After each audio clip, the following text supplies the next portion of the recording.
ମଣିଷ ବର୍ବାଦ ହେବାର ଏହି 4ଟି କାରଣ। ଆଜିର ଏହି ଭିଡ଼ିଓଟିକୁ ମୁଁ ଗୋଟିଏ ସୁନ୍ଦର କାହାଣୀ ମାଧ୍ୟମରେ ଆରମ୍ଭ କରୁଛି।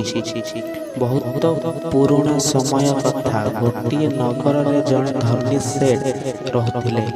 ସେହି ସେଠ ବା ଜମିଦାର ପାଖରେ ସବୁ ସୁଖ ସୁବିଧା ଥିଲା, କିନ୍ତୁ ତାଙ୍କର କୌଣସି ସନ୍ତାନ ନଥିଲା। ସେ ସବୁବେଳେ ଗୋଟିଏ ସନ୍ତାନ ପାଇଁ ଦୁଃଖରେ ରହୁଥିଲେ। ଗୋଟିଏ ଦିନ ସେ ଜାଣିବାକୁ ପାଇଲେ ତାଙ୍କ ସ୍ତ୍ରୀ ଗର୍ଭବତୀ ଅଛନ୍ତି। ଏହା ଶୁଣିବା ପରେ ଜମିଦାର ବହୁତ ଖୁସି ହୋଇ ଯାଇଥିଲେ ଓ ତାଙ୍କର ପତ୍ନୀଙ୍କର ବହୁତ ଯତ୍ନ ନେବାକୁ ଲାଗିଲେ। କିଛି ଦିନ ପରେ ତାଙ୍କ ଘରେ ଗୋଟିଏ ସୁନ୍ଦର ପୁଅଟିଏ ଜନ୍ମ ହେଲା। ଜମିଦାର ପୁତ୍ର ଜନ୍ମ ହେବା ପରେ ବହୁତ ଖୁସି ହୋଇ ସାରା ନଗରରେ ମିଠା ବାଣ୍ଟିଥିଲେ। ସେ ପୁତ୍ରର ବହୁତ ଆଦର ଓ ଯତ୍ନ ସହିତ ପାଳନ କଲେ। ତେଣୁ ସୁଖ ଦୁଃଖ ସେ ବଡ଼ ହେବାକୁ ଲାଗିଲା। ଜମିଦାର ତାଙ୍କୁ ପୁତ୍ରକୁ ଶିକ୍ଷାଲାଭ କରିବା ପାଇଁ ଆଶ୍ରମକୁ ପଠାଇଲେ। ସେ ପିଲାଦିନରୁ ହିଁ ଶିକ୍ଷାଲାଭ କରିବାକୁ ଲାଗିଲା ଆଉ ଗୁରୁଙ୍କର ସବୁ ଆଜ୍ଞା ପାଳନ କରିବାକୁ ଲାଗିଲା। ଦେଖୁ ଦେଖୁ ସେହି ପିଲାଟି ବହୁତ ବୁଦ୍ଧିମାନ ଓ ବିଦ୍ୟମାନ ହେବାକୁ ଲାଗିଲା। ସେହି ପିଲାଟି ସବୁ ବେଦ ଶାସ୍ତ୍ର ଓ ପୁରାଣ ବହୁତ ପୁରାଣିକତା ସହିତ ମାଧ୍ୟମ କରିବାକୁ ଲାଗିଲା ଆଉ ଗୋଟିଏ ବିଦ୍ୟମାନ ଶିଷ୍ୟ ହୋଇ ଯାଇଥିଲେ। କିନ୍ତୁ କଥା ଅଛି, ସମୟ ଯେତେବେଳେ ବଦଳିଯିବ କେହି ବି କହିପାରିବେ ନାହିଁ। ଗୋଟିଏ ଦିନ ପ୍ରାକୃତିକ ବିପର୍ଯ୍ୟୟରେ ସେ ପିଲା ବାପା ମା ଦୁହେଁ ଚାଲିଗଲେ। ଯେତେବେଳେ ତାର ପିତାମାତାଙ୍କର ମୃତ୍ୟୁ ହୋଇଯାଇଥିଲା, ସେତେବେଳେ ସେ ପିଲାଟିର ଶିକ୍ଷା ଆହୁରି ସରି ନଥିଲା। ଯେତେବେଳେ ସେହି ପିଲାଟି ଜାଣିବାକୁ ପାଇଲା ତାର ମାତା ପିତା ଆଉ ଏ ଦୁନିଆରେ ନାହାନ୍ତି, ସେ ପୁରା ଦୁଃଖରେ ଭାଙ୍ଗି ପଡ଼ିଲା ଓ ସେ ଭାଙ୍ଗିଲା ଯେ ତାର ସବୁ କିଛି ବର୍ବାଦ ହୋଇଗଲା। ଏହାପରେ ସେ ପିଲାଟିର ସଂସାର ପ୍ରତି ମୋହମାୟା ସବୁ ଉଠିଗଲା। ସେ ପିଲାଟି ନିଶ୍ଚିତ କରିନେଲା କି ଆଶ୍ରମରେ ଶିକ୍ଷା ଗ୍ରହଣ କରିଲା ପରେ ସେ ତାର ସମ୍ପୂର୍ଣ୍ଣ ଜୀବନ ଲୋକଙ୍କର ସେବା କାର୍ଯ୍ୟରେ ଲଗାଇଦେବ। ସେହି ପିଲାର ଶିକ୍ଷା ପୁରା ହେବା ପରେ ସେ ଜଣେ ସନ୍ନ୍ୟାସୀ ହୋଇଗଲେ। ସଂସାରରୁ ଦୂର ହୋଇ ସେ ହିମାଳୟ ଚାଲିଗଲେ ଓ ସେଠାରେ ତପସ୍ୟା କରିବାକୁ ଲାଗିଲେ। ତପସ୍ୟା ସମ୍ପୂର୍ଣ୍ଣ ହେବା ପରେ ସେ ସନ୍ନ୍ୟାସୀମାନଙ୍କୁ ଶିକ୍ଷା ଦେବାକୁ ଆରମ୍ଭ କଲେ। ଏହିପରି ଭାବରେ ସେହି ସନ୍ନ୍ୟାସୀକୁ ସମସ୍ତେ ଜାଣିବାକୁ ଲାଗିଲେ ଓ ତାହାର ଚର୍ଚ୍ଚା ଚାରିଆଡ଼େ ହେବାକୁ ଲାଗିଲା। ଦୂର ଦୂରରୁ ଶିକ୍ଷା ଗ୍ରହଣ କରିବାକୁ ସେହି ସନ୍ନ୍ୟାସୀ ପାଖକୁ ସମସ୍ତେ ଆସିବାକୁ ଲାଗିଲେ ଆଉ ବହୁତ ଲୋକ ନିଜର ଅନେକ ସମସ୍ୟାର ସମାଧାନ କରିବାକୁ ଆସିବାକୁ ଲାଗିଲେ। ସେହି ସନ୍ନ୍ୟାସୀ ଲୋକମାନଙ୍କର ସମସ୍ତ ସମସ୍ୟାକୁ ବହୁତ ସୁନ୍ଦର ଭାବରେ ସମାଧାନ କରି ଦେଇଥିଲେ। ସେଥିପାଇଁ ପୁରା ରାଜ୍ୟରେ ସେହି ସନ୍ନ୍ୟାସୀର ଚର୍ଚ୍ଚା ହେବାକୁ ଲାଗିଲା। ଯେଉଁ ନଗରରେ ସେହି ସନ୍ନ୍ୟାସୀ ରହୁଥିଲେ, ସେଠାରେ ରାଜା ସେହି ସନ୍ନ୍ୟାସୀ ବେଶରେ ଜାଣିବାକୁ ପାଇଲେ। ରାଜା ନିଶ୍ଚିତ କରିଲେ ଯେ ସେ ସନ୍ନ୍ୟାସୀ ସହ ଦେଖା କରିବେ। ତା ପରଦିନ ସକାଳୁ ସକାଳୁ ରାଜା ସେହି ସନ୍ନ୍ୟାସୀ ସହ ଦେଖା କରିବାକୁ ବାହାରିଗଲେ। ରାଜା ସନ୍ନ୍ୟାସୀର ଆଶ୍ରମରେ ପହଞ୍ଚିଲେ। ରାଜା ସନ୍ନ୍ୟାସୀକୁ ଦେଖି ଆଶ୍ଚର୍ଯ୍ୟ ହୋଇଗଲେ। ସନ୍ନ୍ୟାସୀର ଚେହେରାରେ ଗୋଟେ ବୈଦିକ ଚମକ ଥିଲା। ଯେତେବେଳେ ରାଜା ସନ୍ନ୍ୟାସୀ ପାଖରେ ବସିଲେ, ରାଜା ବହୁତ ଶାନ୍ତି ଅନୁଭବ କଲେ।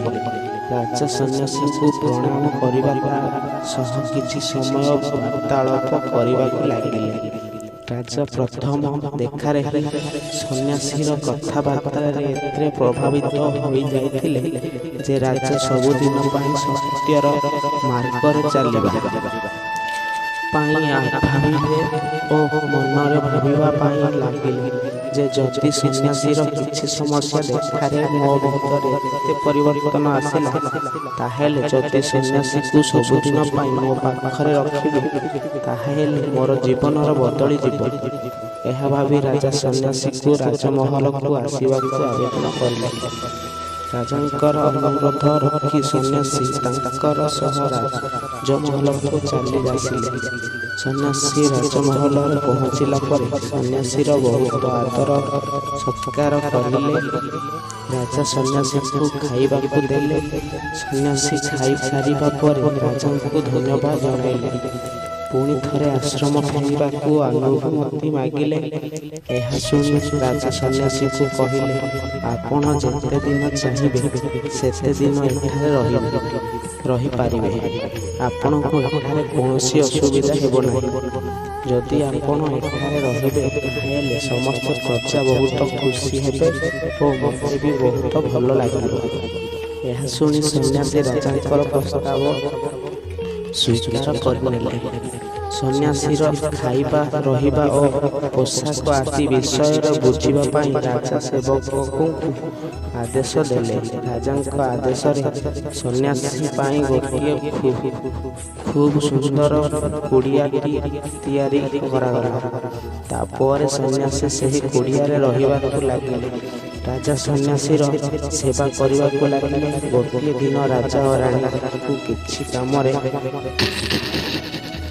ଅନ୍ୟ ରାଜାଙ୍କୁ ଯିବା ପାଇଁ ପଡ଼ିଲା। କିନ୍ତୁ ରାଜା ସନ୍ନ୍ୟାସୀର ସେବା କରିବା ପାଇଁ ଗୋଟିଏ ସେବକକୁ ନିୟୋଜିତ କରିଥିଲେ। ରାଜା ଗଲା ପରେ ସେହି ସେବକର ଦେହ ଅସୁସ୍ଥ ହୋଇଯିବାରୁ ସେ ସେବକ ନିଜର ଘରକୁ ଚାଲି ଯାଇଥିଲେ।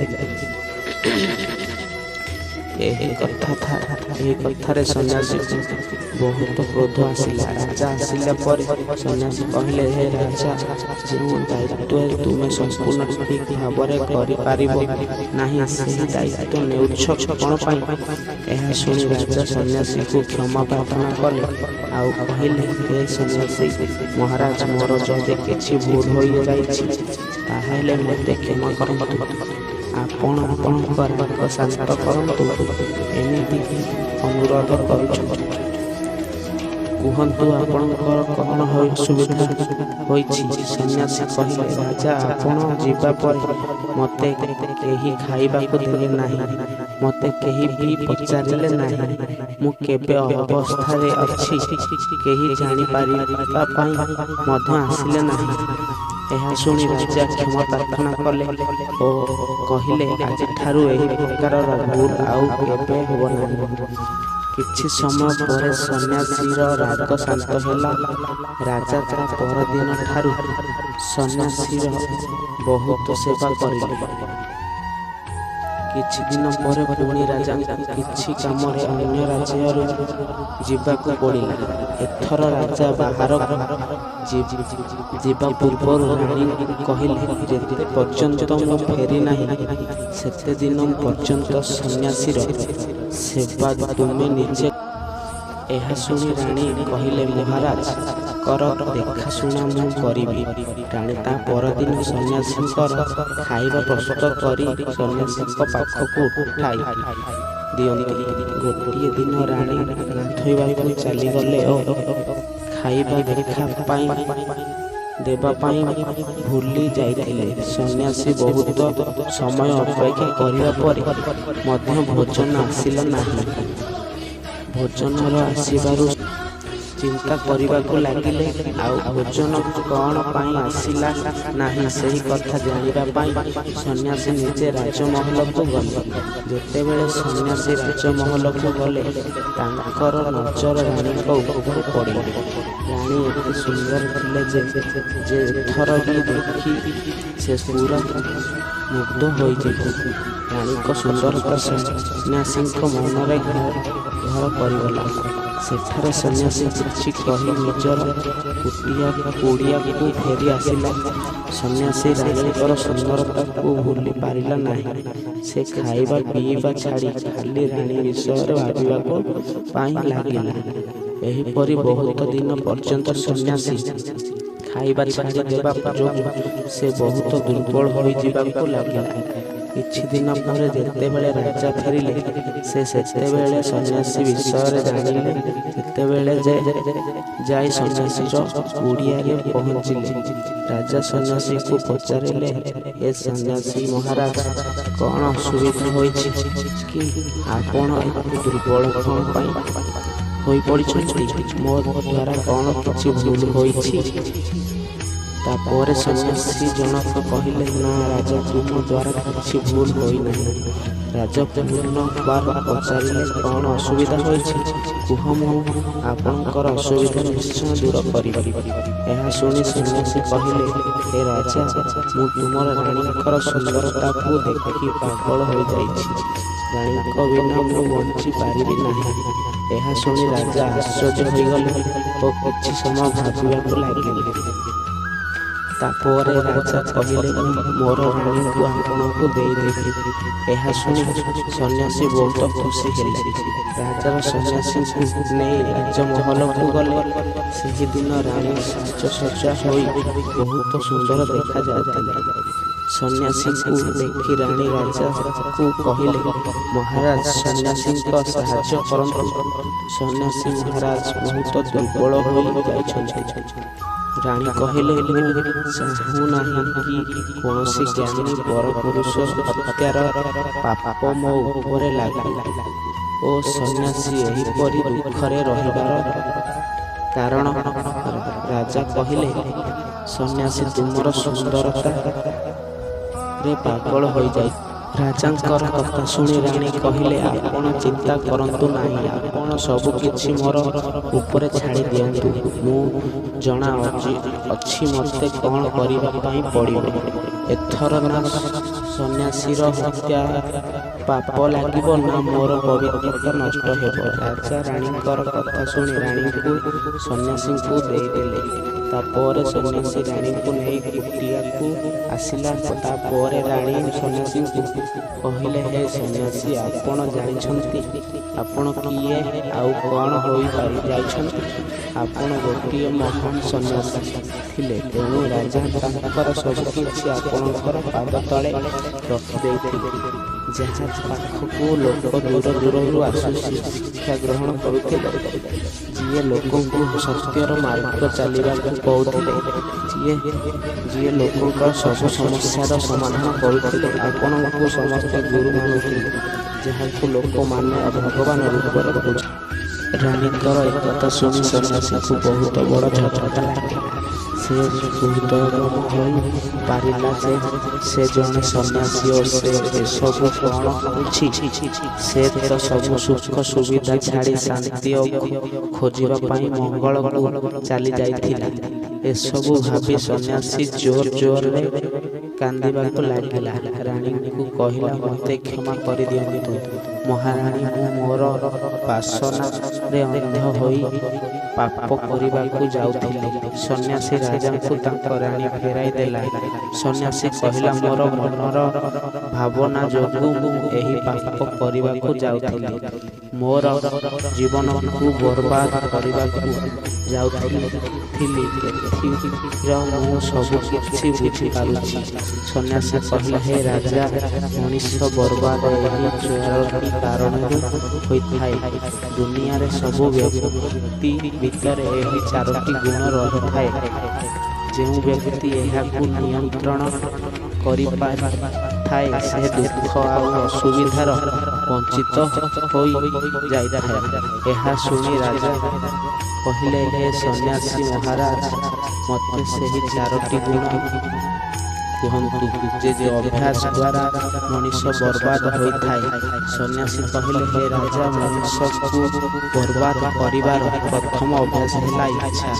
ଯେଉଁପରିକି ମଣିଷର ଗୋଟିଏ ଇଚ୍ଛା ପୂରଣ ହୁଏ, ତାହା ମଧ୍ୟରେ ଆଉ ଗୋଟିଏ ଇଚ୍ଛା ସୃଷ୍ଟି ହୋଇଥାଏ। ଏହିପରି ଭାବରେ ଦ୍ୱିତୀୟ ଇଚ୍ଛା ପୂରଣ ହେଲେ ପରରେ ତୃତୀୟ ଇଚ୍ଛା ସୃଷ୍ଟି ହୋଇଥାଏ। ଏହିପରି ହେଲେ ଦ୍ୱାରା ମଣିଷ ଇଚ୍ଛା ଉପରେ ନିୟନ୍ତ୍ରଣ ହରାଇ ଦିଏ। ସେଥିପାଇଁ ମଣିଷ ଦୁଃଖରେ ରହିଥାଏ। ଆଉ ମଣିଷ ଯଦି ଇଚ୍ଛାକୁ ନିୟନ୍ତ୍ରଣ କରିନିଏ, ତାହେଲେ ମଣିଷ ମନକୁ ନିୟନ୍ତ୍ରଣ କରିନିଏ। ଯେତେବେଳେ ମନ ନିୟନ୍ତ୍ରଣ ରହେ ନାହିଁ, ମଣିଷ ସୁଖରେ ରହନ୍ତି। ରଖିଥାଏ। ତାହାପରେ ମଣିଷ ଯାହା ଚାହିଁଥାଏ ତାହା ହୋଇଥାଏ। ତାହାପରେ ସନ୍ନ୍ୟାସୀ କହିଲେ, ହେ ରାଜା, ମଣିଷକୁ ବର୍ବାଦ କରିବା ଦ୍ୱାରା ଦ୍ୱିତୀୟ ଅଭ୍ୟାସ ହେଲା ବାସନା। ଆମର ମନରେ ହେଉଥିବା ଇଚ୍ଛା ରେ ବାସନା ସୃଷ୍ଟି ହୁଏ। ସେହିପରି ଯେଉଁପରି ଇଚ୍ଛାର ଅନ୍ତ ନାହିଁ, ସେହିପରି ବାସନାର ଅନ୍ତ ନାହିଁ। ବାସନାର ଅନ୍ଧରେ ମଣିଷକୁ କିଛି ବି ଦେଖାଯାଏ ନାହିଁ।